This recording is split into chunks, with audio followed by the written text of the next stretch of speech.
जी, welcome है आप सभी का आपके अपने यूट्यूब चैनल अहमद टेक्नोलॉजी पे। M1R5 की ये पहली क्लास है जुलाई 2024 में जो एग्ज़ाम देंगे बच्चे उन सभी के लिए ये पहली क्लास है और इसमें आप सभी का स्वागत है। हमारे यूट्यूब चैनल पे 10,000 सब्सक्राइबर भी कंप्लीट हो चुके हैं। इसके लिए आप सभी का बहुत-बहुत शुक्रिया। आपने बहुत सपोर्ट किया और आपने जो है इस चैनल को शेयर किया, इसके लिए आपका शुक्रिया। ये हमारी पहली क्लास होगी। इसमें M1R5 यानी information technology tools and network basic के कुछ इंपॉर्टेंट क्वेश्चन जो आपके एग्जाम के लिए इंपॉर्टेंट हैं। चैप्टर वाइज मैंने पहले 2 बार पढ़ा चुका हूँ आपको, जिसमें मैंने M1R5 से लेके M4R5 यानी IoT तक चैप्टर वाइज मैंने आपको MCQ डिस्कस कराए और आपको फ्री में नोट्स भी अपने दिए, जो पैड नोट्स है क्लास के वो भी आपको मैंने फ्री में जो है आपके व्हाट्सएप पे शेयर कर दिए हैं सभी को। और ये 15 मई तक मैंने कहा था कि 15 मई तक ही आपको सिर्फ दिए जाएंगे। ठीक है, तो अगर आपने नहीं लिए हैं तो आज आप ले सकते हैं, आज लास्ट डे है। और उसके बाद आपको जो है नोट्स सेंड नहीं किए जाएंगे। ठीक है जी, उसके बाद पैड हो जाएगा, यानी 50 रुपये पर PDF आपको देना होगा। तो इसमें जो इम्पोर्टेंट क्वेश्चन है वो डिस्कस करेंगे। M1R5 की पहली क्लास है, इसमें आप सभी का स्वागत है। चलिए देखते हैं। आप सभी से एक छोटी सी रिक्वेस्ट है कि आप अपने शॉर्ट नोट्स ज़रूर बनाइए। M1R5 M2R5 चाहे आप किसी भी मॉड्यूल के एग्ज़ाम की तैयारी कर रही हो या आपका किसी भी मॉड्यूल का एग्ज़ाम हो, तो अपने शॉर्ट नोट्स ज़रूर बनाइए। साथ साथ आप लिखते चलिए, अपने पास एक कॉपी रखिए जिसमें आप जो भी मैं आपको बताऊं, जो इंपॉर्टेंट क्वेश्चन है, इंपॉर्टेंट फुल फॉर्म है, वो आप साथ साथ लिखते चलें। ये आपके एग्ज़ाम के लिए बहुत ज़्यादा इंपॉर्टेंट है। एग्ज़ाम ऑनलाइन कंप्यूटर पे होगा, आप सभी जानते हैं। तो एक एक बात आप सभी के लिए बहुत ज़रूरी है, आपके एग्ज़ाम के लिए बहुत ज़रूरी है। इसलिए आपको जो है नोट डाउन ज़रूर करना है। ऐसा नहीं है कि आपको बिल्कुल जो मैं बताऊँ सारा ही लिखते चलना है। जो कुछ इंपॉर्टेंट बातें होती हैं वो आपको सिर्फ लिखनी है। सबसे पहले हम फुल फॉर्म डिस्कस करेंगे जो M1R5 में सबसे ज़्यादा पूछी गई हैं और पूछी जाएंगी आपके एग्ज़ाम में। जो इंपॉर्टेंट है वो फुल फॉर्म आपको बता देता हूँ। एक फुल फॉर्म होती है ARPANET। ARPANET कई बार पूछ ली गई है, advance research project agency network, उसकी फुल फॉर्म होती है ARPANET की। ठीक है, अब देखिए ASC सबसे ज़्यादा M1R5 में जब ऑफलाइन एग्ज़ाम होता था उसमें पूछी जाती थी। ASC यानी American standard code for information interchange. ये इंपॉर्टेंट फुल फॉर्म है, इसको लिख लीजिए। अगर आपके याद है तो लिखने की ज़रूरत नहीं है, लेकिन अगर आपके याद नहीं है तो इसको ज़रूर लिख लीजिएगा आप। ठीक है। एल्गोल का मतलब होता है एल्गोरिथम लैंग्वेज। ठीक है। ATM की फुल फॉर्म इंपॉर्टेंट है, ऑटोमेटेड टेलर मशीन। बहुत से बच्चे ऑटोमेटिक कहते हैं, ऑटोमेटिक नहीं होता, ऑटोमेटेड टेलर मशीन होता है। ठीक है, ये इम्पोर्टेंट है। ADC ज़्यादा इम्पोर्टेंट नहीं है, अभी तक ये शायद आपके एग्जाम में पूछी नहीं गई, ट्रिपल सी में पूछी गई है। ALU इम्पोर्टेंट है, अर्थमेटिक लॉजिक यूनिट। ठीक है, ALU इम्पोर्टेंट है, arithmetic logic unit. AI important है, आर्टिफिशियल इंटेलिजेंस जिसका फुल फॉर्म होता है। ठीक है, उसके बाद है आपका BIOS, basic input output system, इसकी फुल फॉर्म होती है बायोस की, कई बार पूछा गया है। ठीक है, उसके बाद है आपका BMP बिटमैप। और उसके बाद है computer aided design, computer aided manufacturing. ये इंपॉर्टेंट नहीं है लेकिन CAD का इंपॉर्टेंट है, इसको आप लिख लीजिएगा। देखते सारी चलिए, यानी मैं सारी फुल फॉर्म आपको दिखा रहा हूँ, पढ़ लेना सारी फुल फॉर्म, याद रहेंगी आपके, लेकिन जो इंपॉर्टेंट है उसको मैं हाईलाइट भी आपके सामने कर रहा हूँ। उसके बाद है CD कम्पैक्ट डिस्क, ये भी इम्पोर्टेंट है। CD-ROM computer disk read only memory, RAM और रोम में से एक पूछ लेता है और इससे रिलेटेड MCQ भी बनते हैं, फुल फॉर्म भी बनती है और MCQ भी बनते हैं। उसके बाद है COBOL, common business oriented language. CPU central processing unit, CPU की फुल फॉर्म होती है कंप्यूटर का ब्रेन। पाइथन के एग्जाम में आया था कि किसको कंप्यूटर का ब्रेन बोलते हैं, उसमें CPU था, रैम रोम, इस तरीके से ऑप्शन थे। देख लेना जनवरी 2022 वाले एग्जाम में, ऑफलाइन एग्जाम हुआ था OMR पे, उसमें आया था। तो सेंट्रल प्रोसेसिंग यूनिट इसका राइट आंसर है। उसके बाद है CU कंट्रोल यूनिट, जो आपके एग्ज़ाम के लिए इम्पोर्टेंट है। उसके बाद DOC, आप जानते हैं डॉक्यूमेंट रिप्रेजेंट करता है डॉक्यूमेंट को, इसलिए इसका हो जाएगा डॉक्यूमेंट। यहाँ पर जो इम्पोर्टेंट है DAC डिजिटल एनालॉग कन्वर्टर हो जाएगा इसका राइट आंसर। और यहाँ पर DNS डोमेन नेम सिस्टम भी इम्पोर्टेंट है। ठीक है, डोमेन नेम सिस्टम इम्पोर्टेंट है। DBMS डेटाबेस मैनेजमेंट सिस्टम, ये भी जो है काफ़ी इम्पोर्टेंट है आपके एग्ज़ाम के लिए। उसके बाद है DPI डॉट्स पर इंच। ठीक है जी, क्या होता है डॉट्स पर इंच, इसका राइट आंसर हो जाएगा। DRDO आप सभी जानते होंगे, defence research and development organisation, DRDO की फुल फॉर्म होती है। हालांकि ये एग्जाम में पूछी नहीं गई है, लेकिन नॉलेज के पर्पज़ से इंपॉर्टेंट है आपके लिए। ईमेल का मतलब होता है इलेक्ट्रॉनिक मेल। ईमेल का मतलब क्या होता है, ईमेल का मतलब होता है इलेक्ट्रॉनिक मेल। जो भी आपको बताऊंगा, जो भी आपको पढ़ाऊंगा, यहाँ पर आपको पढ़ाया जाएगा, आपके एग्ज़ाम में 100% क्वेश्चन यहाँ से आएगा। जिन बच्चों ने पास कर लिया है उनसे पूछिएगा, अगर आप किसी अपने दोस्त को जानते हो जिसने हमसे पढ़ा हो, तो आप उससे पूछेगा कि जो पढ़ाया जाता है यहाँ पे से एग्ज़ाम में आता भी है या नहीं। E-कॉमर्स, ईमेल, जहाँ पर भी ई लगा होता है वहाँ पर ई का मतलब इलेक्ट्रॉनिक होता है, इसलिए राइट आंसर इलेक्ट्रॉनिक कॉमर्स हो जाएगा। ईपीरोम का मतलब होता है erasable programmable read only memory. ठीक है, इसका राइट आंसर है। ईपीरोम में कह सकता है कि ईपीरोम में आर का मतलब बताइए या ईपीरोम में एम का मतलब। क्वेश्चन को डायरेक्ट ना पूछ के घुमा फिरा के पूछेगा, तो आपको डरने की या परेशान होने की ज़रूरत नहीं है। ठीक है, जैसे यहाँ पर देखिए डबल ईपीरोम दे सकता है। अब बच्चा कंफ्यूज हो जाता है, हमने तो सिर्फ रोम पढ़ा है, यहाँ पर डबल ईपीरोम क्या आ गया। तो electrically erasable programmable read only memory इसका राइट आंसर है। ठीक है, ये फुल फॉर्म है, लिख लीजिएगा अपनी कॉपी में।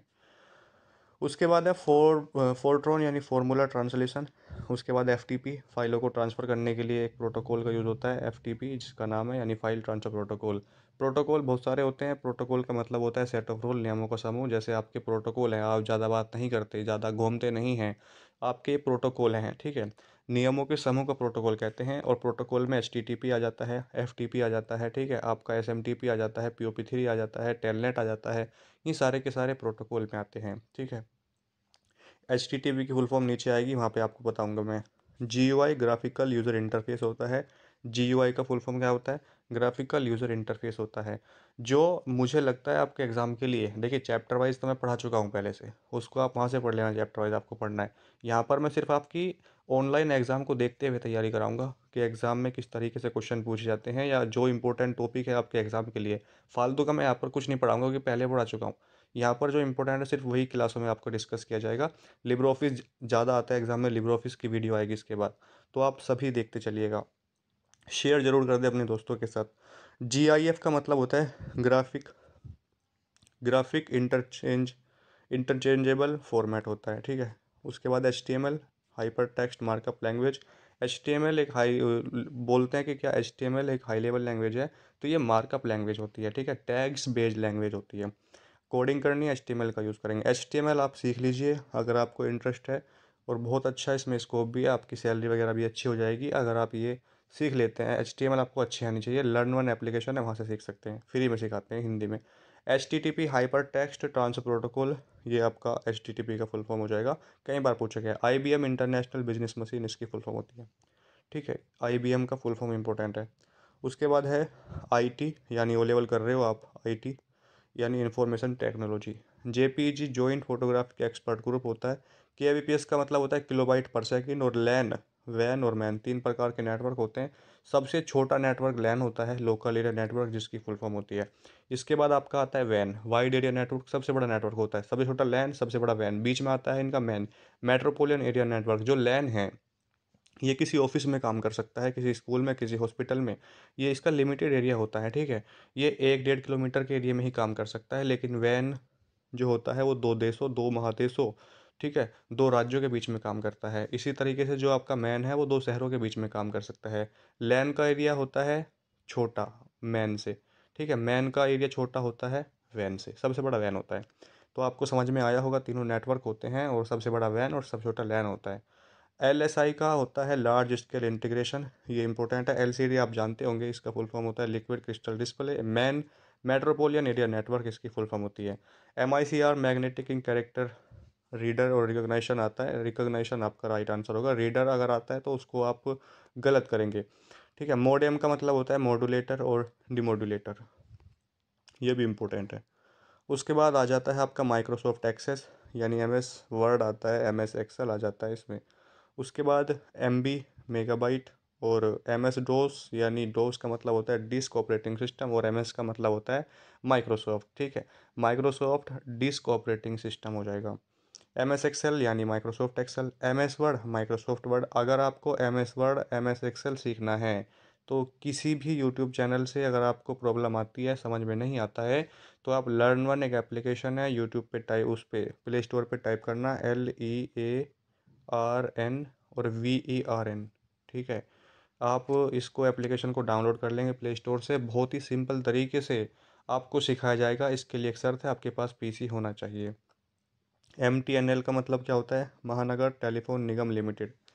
ये इम्पोर्टेंट नहीं है। ठीक है, ये इम्पोर्टेंट नहीं है। NIC का इम्पोर्टेंट है। नेटवर्क इंटरफेस कार्ड होता है NIC, नेटवर्क इंटरफेस कार्ड।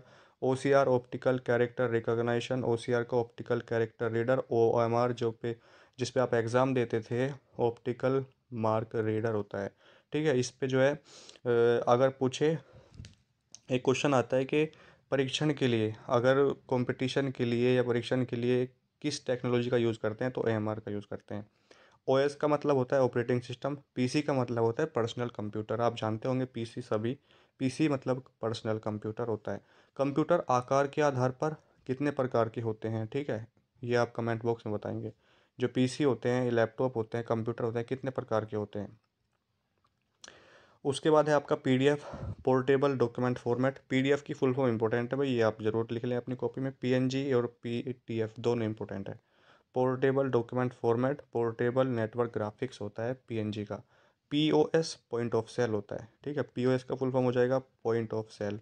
सारी फुल फॉर्म जहाँ इस वीडियो में फुल फॉर्म बता दूंगा, इससे बाहर फुल फॉर्म आएगी नहीं, ये गारंटी है। इसके बाद ऐसे नहीं मैं आपको फिर फुल फॉर्म पढ़ाऊंगा, एक वीडियो में फुल फॉर्म खत्म, उसके बाद खत्म, नहीं पढ़ाएंगे फुल फॉर्म।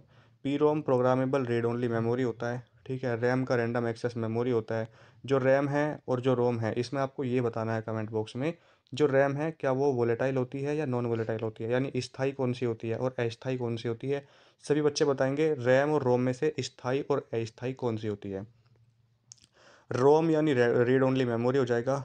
आरपीजी ये इंपॉर्टेंट नहीं है। S RAM static RAM, random access memory होता है रैम का मतलब।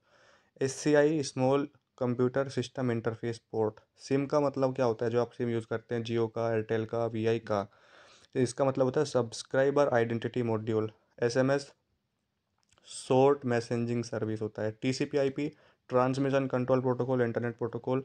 इसमें कितनी लेयर होती हैं, इसमें 4 लेयर होती हैं, जो ओएसआई की 7 लेयरों में से ली गई हैं। लेकिन अगर ऑप्शन में 4 नहीं है, क्योंकि एक बार ऐसा क्वेश्चन आया था जिसमें 4 ऑप्शन में ही नहीं था, तो 5 ऑप्शन में होगा तो फिर 5 लगाएंगे, ठीक है।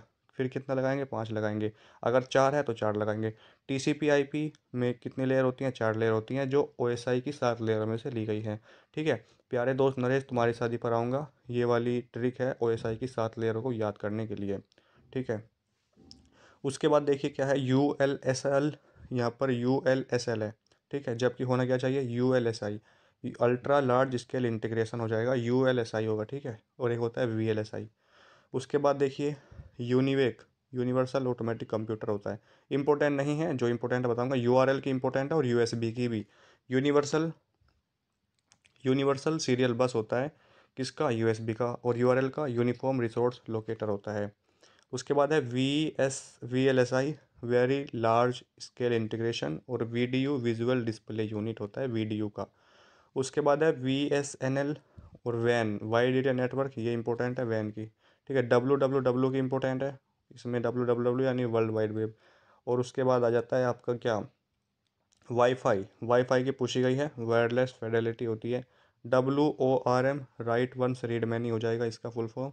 बाकी ये जो फुल फॉर्म आएंगी आपकी सिर्फ यहीं से आएंगी। कुछ फुल फॉर्म जो है लिब्रे ऑफिस से आ सकती हैं, एक तो आएगी, ज़्यादा नहीं आएंगी, वहाँ से शॉर्टकट की ज़्यादा आती हैं। लिब्रे ऑफिस से शॉर्टकट की पूछता है, और ये पूछता है कि कौन सा ऑप्शन किस मेनू में उपलब्ध है। कुछ यहाँ पर आपकी जो है फाइनेंशियल फुल फॉर्म है, जैसे NPCI, national payment corporation of India. UPI, unified payment interface. Bhim, Bharat interface for money. Bhim जो है कितनी लैंग्वेज में आप यूज़ कर सकते हैं, ये आपको बताना है, ठीक है। भीम कितनी लैंग्वेज में आप यूज़ कर सकते हैं और इसकी कब स्थापना हुई। आरटीजीएस हो जाएगा।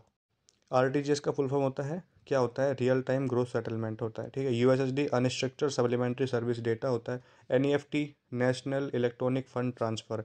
एनईएफटी, ठीक है, एनईएफटी की फुल फॉर्म होती है national electronic fund transfer. RTGS बता चुका हूँ, real time growth settlement. IMPS, immediate payment system, पैसे को तुरंत हस्तांतरण यानी ट्रांसफ़र करने के लिए किसका यूज़ करते हैं, आईएमपीएस का यूज़ करते हैं।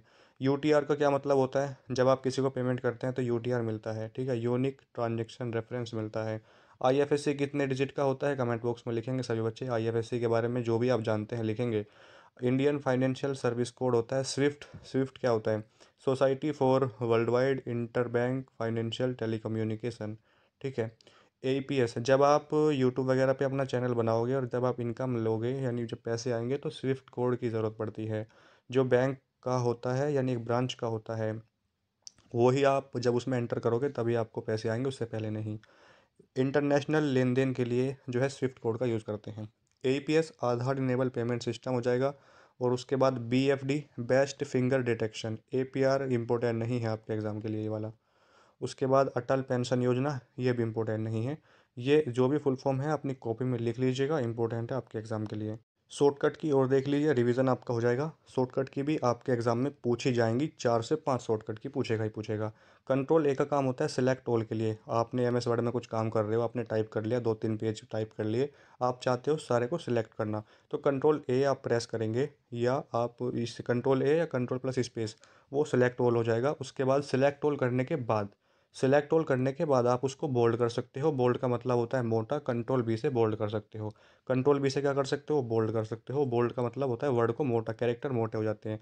उसके बाद आप उसको कॉपी भी कर सकते हो। सिलेक्ट ऑल करने के बाद आप उसको कॉपी भी कर सकते हो, जिसके लिए कंट्रोल सी का यूज़ करेंगे। क्या करेंगे, कंट्रोल सी का यूज़ करेंगे। कंट्रोल ई का काम क्या होता है, कंट्रोल डी का काम आपने नहीं बताया सर। कंट्रोल डी का दो यूज़ होते हैं, डुप्लीकेट के लिए भी यूज़ होता है, डिलीट के लिए भी यूज़ होता है। डुप्लीकेट के लिए भी होता है, डिलीट के लिए भी यूज़ होता है। Control E centre alignment.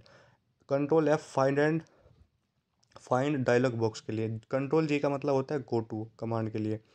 और कंट्रोल एच का मतलब होता है फाइंड एंड रिप्लेस के लिए।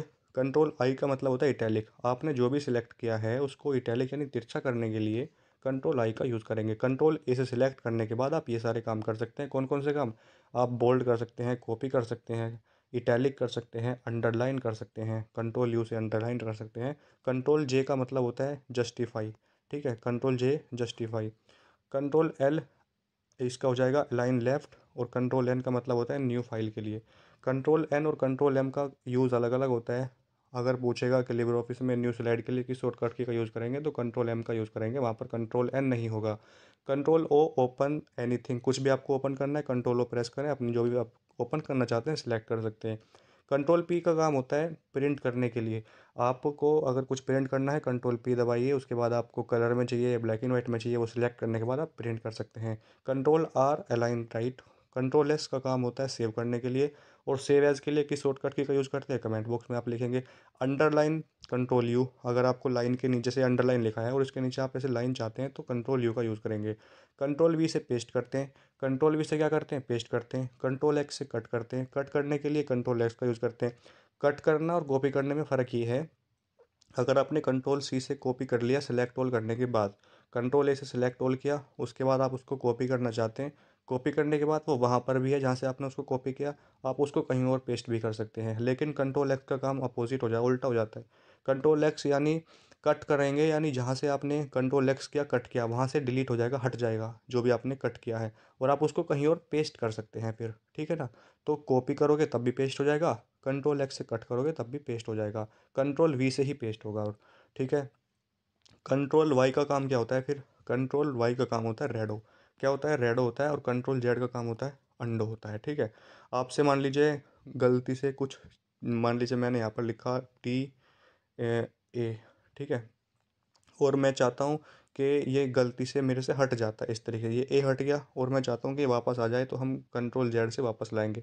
आप चाहते हो कि चलो हट ही जाए, तो फिर आप उसको कंट्रोल जेड से कंट्रोल वाई से फिर ऐड कर सकते हो, वापस हट जाएगा। ये होता है कंट्रोल जेड, और ये आपका टाइम बचाता है, ठीक है, आपका ये टाइम बचाता है। तो ये शॉर्टकट की और ये फुल फॉर्म आप ज़रूर याद कर लें, आपके एग्जाम में यहाँ से 10 क्वेश्चन कम से कम तैयार हो जाएंगे। कम से कम 10 क्वेश्चन, अगर आपने ध्यान से वीडियो को देखा होगा और सुना होगा। 100 क्वेश्चन टोटली आएंगे आपके M1 R5 में। और मैं ऐसा कह रहा हूँ कि 10 क्वेश्चन आपके यहाँ से तैयार हो गए। मैं ये नहीं कह रहा क्वेश्चन सेम टू सेम ऐसे ही आ जाएगा, क्वेश्चन को घुमा फिरा के आगे पीछे लैंग्वेज कर सकते हैं, लेकिन ऑप्शन यही मिलेंगे आपको वहाँ पर। और आपने ध्यान से सुना होगा, पढ़ा होगा, तो दिमाग का यूज़ करोगे तो वहाँ पर सही करके आ सकते हो। ऑनलाइन एग्जाम कंप्यूटर पे होते हैं। चैनल को आपने सब्सक्राइब नहीं किया तो प्लीज़ कर लो। वीडियो को शेयर ज़रूर कर देना, वीडियो को आप लाइक ज़रूर कर देना। और जो है सपोर्ट दिखाएं अपना, ताकि हमें जो है, देखिए, आप लाइक शेयर करोगे, सब्सक्राइब करोगे, हमें जो है मोटिवेशन मिलेगा, और हम इसी तरीके से आपके लिए और अच्छी अच्छी वीडियो और अच्छा अच्छा कंटेंट आपके लिए लेकर आएंगे। तो आप सभी से रिक्वेस्ट है, चैनल को सब्सक्राइब और शेयर जरूर कर दीजिए। मिलते हैं नेक्स्ट वीडियो में, तब तक के लिए जय हिंद, जय भारत।